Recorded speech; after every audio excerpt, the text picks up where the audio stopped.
أعوذ بالله من الشيطان الرجيم. بسم الله الرحمن الرحيم. لقد كان لكم في رسول الله أسوة حسنة.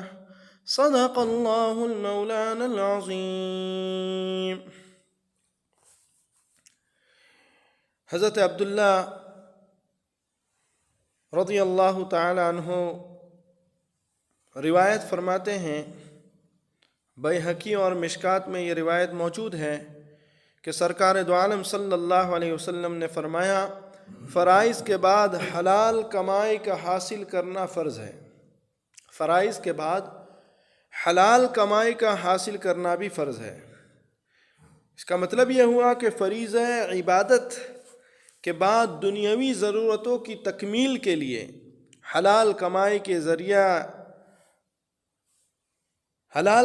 ذریعہ حاصل کرنا یہ بھی فرض ہے، تاکہ انسان دوسروں کا محتاج نہ ہو جائے، سوال کی ضرورت پیش نہ آئے اور اس کے نفس اور اس کے ماتحتوں کا حق ضائع نہ ہو۔ جس طرح عبادت کا حکم بندوں پر ہے کہ وہ خدا کی عبادت کرے، اسی طرح ضروریات دنیاوی کی تکمیل کے لیے حلال ذریعے سے مال کا حاصل کرنا بھی حق جل مجدہ کا حکم ہے اور اسی کی اطاعت میں بھی داخل ہے۔ لیکن اتنا خیال رکھنا ہے کہ حلال کمائی میں اتنا آدمی مشغول نہ ہو جائے کہ اللہ ہی سے غافل ہو جائے۔ اس لیے دو چیزوں کی رعایت اس میں ضروری ہے۔ نمبر ایک، مال کے کمانے کا طریقہ حلال ہو، وہی طریقہ ہو جو رسول اللہ صلی اللہ علیہ وسلم نے ہمیں اجازت دی ہے اور اس کو سکھایا ہے یا اس کو بتایا ہے۔ اور دوسرا کہ حلال طریقے سے مال کا کمانا میں بھی اتنا مشغول نہ ہو جائے کہ آدمی جو ہے اللہ کی یاد سے ہی غافل ہو جائے۔ اس لیے حلال کمائی کرنا بہت اچھی چیز ہے اور اس پر فضیلت بھی ہے۔ سیدنا حضرت علی رضی اللہ تعالیٰ عنہ سے مرفوعاً روایت کنز العمال نے اس کو ذکر کیا کہ اللہ رب العزت کو پسند ہے کہ بندے پر حلال کمائی کے تعب کو دیکھے، یعنی بندہ جب حلال کمائی کرتا ہے تو وہ جو تھکتا ہے یا تھکاتا ہے اپنے آپ کو، جو وہ اس کو پسینہ نکلتا ہے، تو وہ اللہ کو بہت پسند ہے۔ اور حلال کمائی اس لیے بھی ضروری ہے کہ اللہ تعالیٰ کا حکم ہے، یا ایھا الذین آمنوا لا تأکلوا اموالکم بینکم بالباطل۔ اس آیت کریمہ میں حق تعالیٰ شانہ ایمان والوں کو مخاطب ہو کر فرما رہے ہیں کہ آپس میں ایک دوسرے کا مال جو ہے باطل طریقے سے نہ کھاؤ اور ناجائز طریقے سے مت اختیار کرو۔ کیا مطلب؟ اسی طرح کا ایک مضمون حدیث شریف میں بھی آتا ہے کہ اللہ کے رسول صلی اللہ علیہ وسلم نے فرمایا کہ کسی مومن کا مال اس کی اجازت کے بغیر جائز نہیں ہے، اس کی خوشدلی کے بغیر جو ہے اس کا مال جائز نہیں ہے۔ معلوم یہ ہوا کہ بھئی ناحق طور پر انسان جو مال کھاتا ہے، کسی کو دھوکہ دے کر، کسی کو جو ہے کسی سے مال چرا کر، کسی کو جھوٹ بول کر، یہ ساری چیزیں جو ہیں شریعت مطہرہ نے منع کی ہے۔ حلال طریقہ جو ہے اس سے بھی معلوم ہوا، واضح ہوا کہ بھئی حلال طریقہ اختیار کرنا ہے۔ حضرت انبیاء علیہم السلام، بخاری نے روایت کیا حضرت ابو ہریرہ رضی اللہ تعالیٰ عنہ سے کہ آپ صلی اللہ علیہ وسلم نے فرمایا کہ حضرت داؤد علیہ السلام اپنے ہاتھ سے کما کر کھاتے تھے۔ انبیاء علیہم السلام اپنے ہاتھ سے کما کر کھاتے تھے، اور آپ صلی اللہ علیہ وسلم نے یہ بھی فرمایا کہ اس آدمی سے بہتر کسی نے نہیں کھایا جس نے اپنے ہاتھ کی کمائی سے کھایا۔ یعنی اپنے ہاتھ کی کمائی سے جب آدمی تھوڑا کھائے لیکن دوسروں کی محنت کا جو ہے فالتو میں ملا ہوا پیسہ اس سے کتنا ہی اچھا لقمہ کھائے، وہ اللہ کے یہاں پسندیدہ نہیں ہے۔ اپنی حلال کمائی سے جو ہے آدمی تھوڑا کھا لے، فرمایا یہ اللہ کے یہاں محبوب اور پسندیدہ ہے۔ اور حضرت رافع ابن خدیج رضی اللہ تعالیٰ عنہ بیہقی نے روایت کیا ہے کہ آپ صلی اللہ علیہ وسلم سے پوچھا گیا کہ کون سی کمائی بہتر ہے، تو آپ صلی اللہ علیہ وسلم نے فرمایا کہ اپنے ہاتھ سے کام کر کے کھانا، یا تو صنعت اور حرفت کے ذریعے ہو، جیسے کپڑا بننا، برتن بنانا، لکڑی کا کام کرنا، یہ سارے جو صنعت جس کو ایک کہتے ہیں ایک فن، ایک ہنر ہے اس کے پاس، ہاں، تو یہ چیزیں جو ہیں بہتر ہے۔ اور بیع مبرور یعنی مشروع طریقے سے ہاں خرید و فروخت کرنا، یہ بھی جو ہے افضل ہے۔ اور ایک روایت میں تاجروں کی بھی فضیلت آئی۔ حضرت عبداللہ ابن عمر رضی اللہ تعالیٰ عنہ کی روایت ہے کہ آپ صلی اللہ علیہ وسلم نے فرمایا کہ سچے تاجروں کا حشر قیامت میں شہیدوں کے ساتھ ہوگا۔ سنن کبریٰ میں جو ہیں اس طرح کے الفاظ ہے، اور جامع ترمذی میں حضرت ابو سعید رضی اللہ تعالیٰ عنہ سے یہ روایت ہے کہ آپ صلی اللہ علیہ وسلم نے فرمایا کہ سچے تاجروں کا مقام حضرات انبیاء علیہم السلام، شہداء اور صالحین کے ساتھ ہوگا۔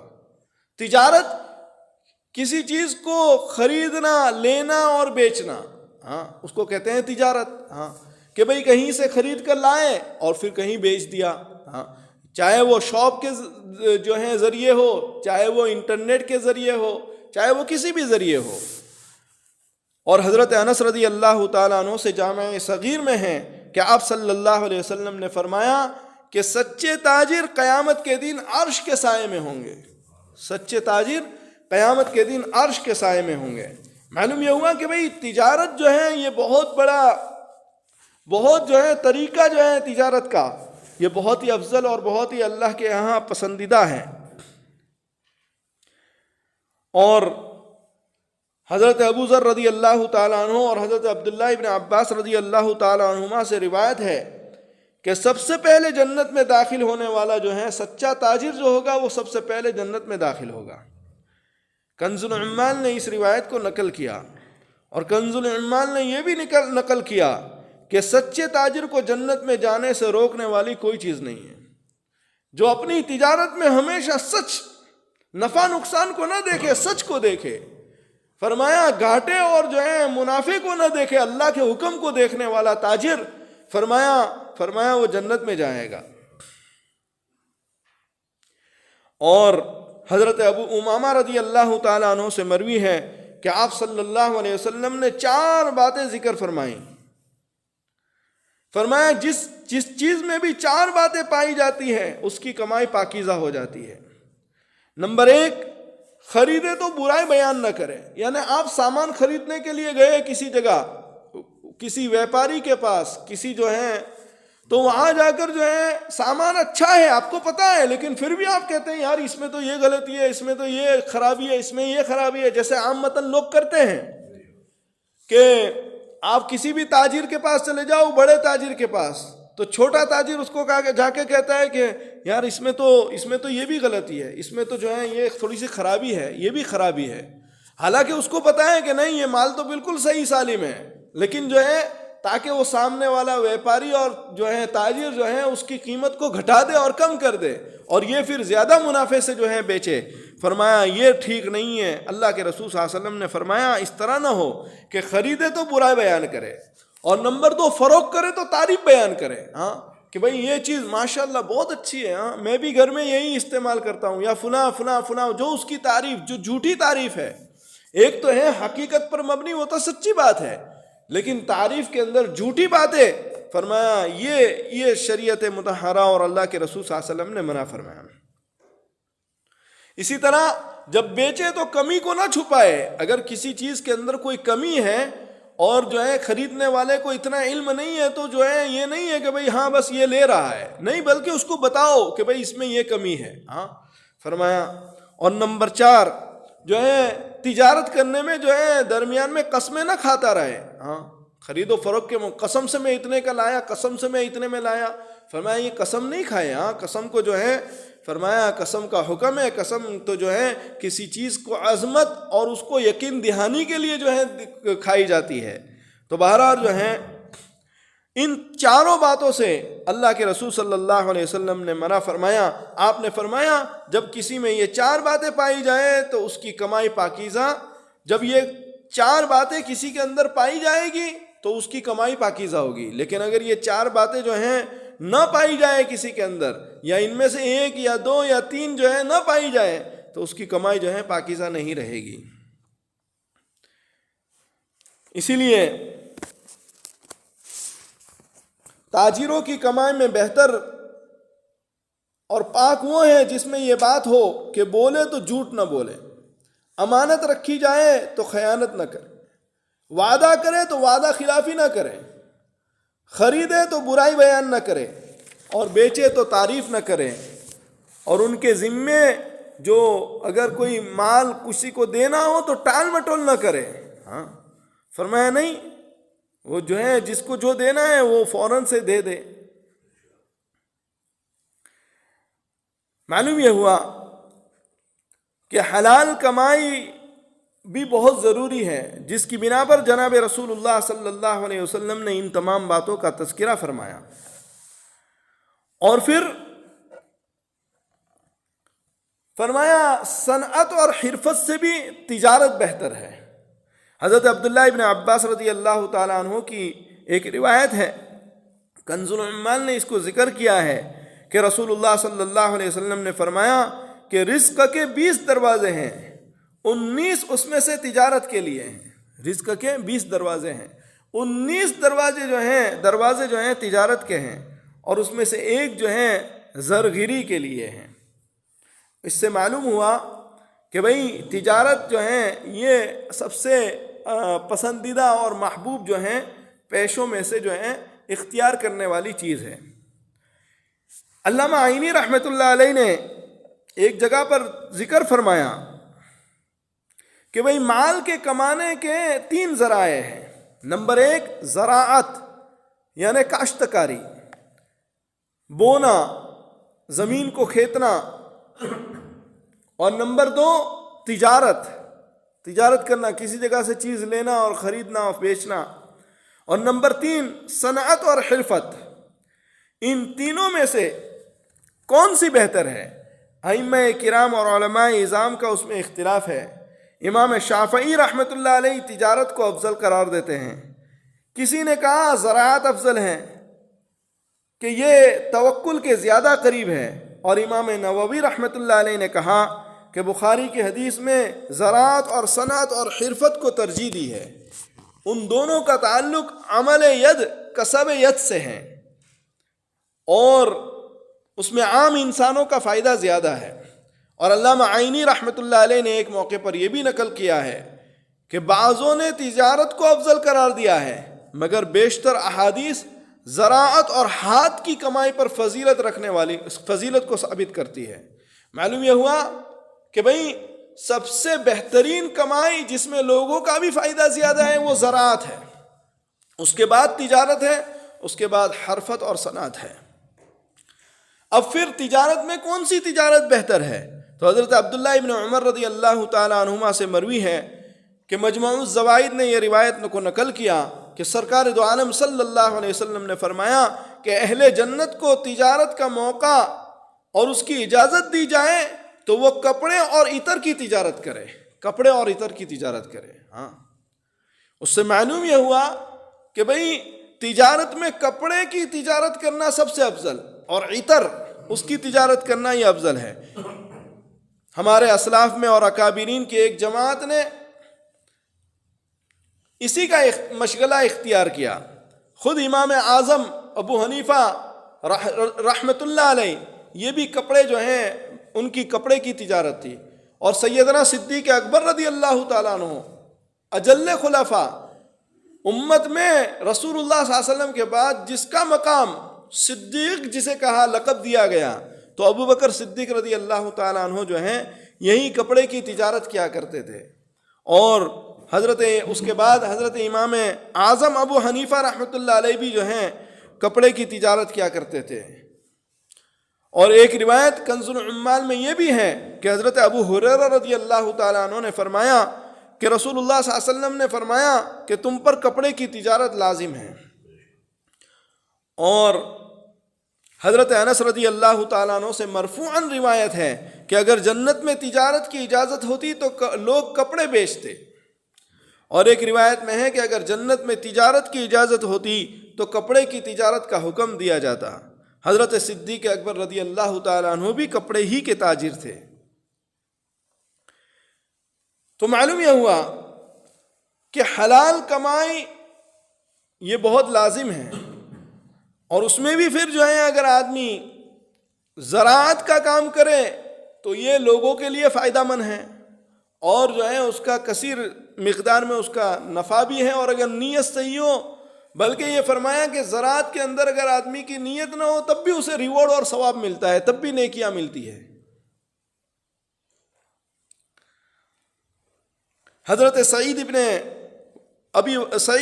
ابن ابی وقاص رضی اللہ تعالی عنہ سے مروی ہے کہ آپ صلی اللہ علیہ وسلم کو میں نے یہ فرماتے ہوئے سنا کہ بہترین ذکر خفی ہے اور بہترین رزق وہ ہے جو گزارے کے لیے کافی ہو، جو گزارے کے لیے کافی ہو. حضرت ابو الدرداء رضی اللہ تعالیٰ عنہ سے روایت ہے کہ آپ صلی اللہ علیہ وسلم نے فرمایا، آپ صلی اللہ علیہ وسلم نے فرمایا آپ صلی اللہ علیہ وسلم نے فرمایا کہ خداوند تعالیٰ کی طرف چلو، یقیناً تھوڑا اور کافی بہتر ہے اس زائد سے جو غفلت میں ڈال دے. یعنی تھوڑا آدمی کے لیے جو ہے فرمایا کافی ہو جاتا ہے، جو کافی ہو وہ بہتر ہے اس سے کہ آدمی کے پاس بہت زیادہ ہو اور وہ انسان کو غفلت میں ڈال دے. اسی لیے بقدر کفاف رزق اسی کو کہا جاتا ہے کہ اتنا مال ہو کہ ضرورت پوری ہو جائے، اسی کو کہتے ہیں بقدر کفاف. پریشانی اور دوسرے کی محتاجگی اور سوال کی نوبت نہ آئے، اتنا رزق مل جائے بس یہ بھی کافی ہے. اور حضرت عبداللہ ابن عمر رضی اللہ تعالیٰ عنہما سے روایت ہے کہ آپ صلی اللہ علیہ وسلم نے فرمایا، اگر خدا پاک اہل جنت کو تجارت کی اجازت دیتا تو وہ لوگ کپڑے اور عطر کی تجارت کرتے.